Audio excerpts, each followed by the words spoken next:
আজকে 5ই আগস্টের পরে যে 18 মাস যে সরকার ক্ষমতায় ছিল তাদের দোদুল্যমানতার কারণে, তাদের বিভিন্ন অবহেলার কারণে আজকে কিন্তু গণতন্ত্র অনেক পিছিয়ে গিয়েছে।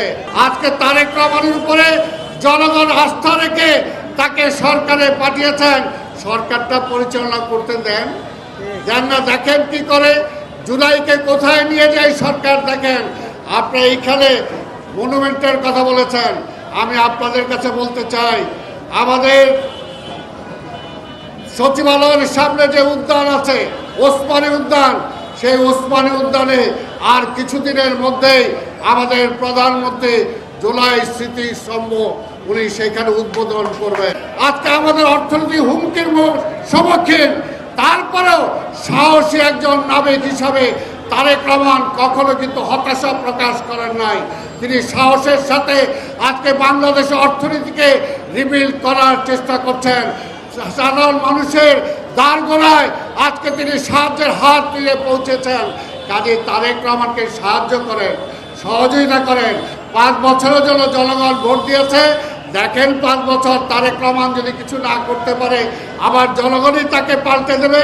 কাজে বারবার খালি হুমকি দেন কেন যে 2 মাসে পাল্টাই দিবেন, 6 মাসে পাল্টাই দিবেন? বিএনপিকে ভাইসা আসছে নাকি? বিএনপি ভাইসা আসে নাই।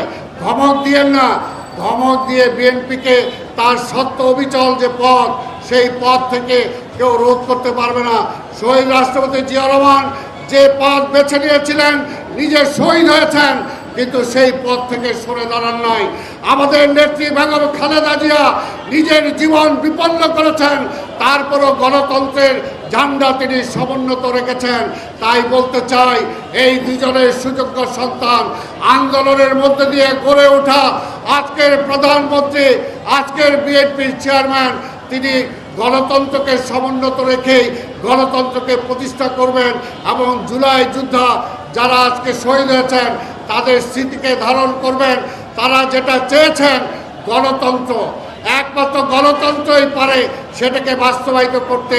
তাই আসুন গণতন্ত্রকে আমরা প্রতিষ্ঠানে রূপ দেওয়ার জন্য ঐক্যবদ্ধভাবে, বিচ্ছিন্ন না হয়ে ঐক্যবদ্ধভাবে আমরা লড়াই চালিয়ে যাই আধিপত্যবাদী শক্তির বিরুদ্ধে। আমাদের এই আন্দোলনে যাতে কখনো বিভক্তি না আসে। যদি বিভক্তি আসে তাহলে আধিপত্যবাদী শক্তিশালী লাভবান হবে। সেই লাভবান নিশ্চয়ই আমরা চাই না। যদি না চান তাহলে তারেক রহমানের হাতকে শক্তিশালী করেন। ছাত্রদল সংগ্রাম করেছে, বিএনপি সংগ্রাম করেছে, এবং সংগ্রাম আমরা কখনো দলের ব্যানারে আনতে চাই নাই।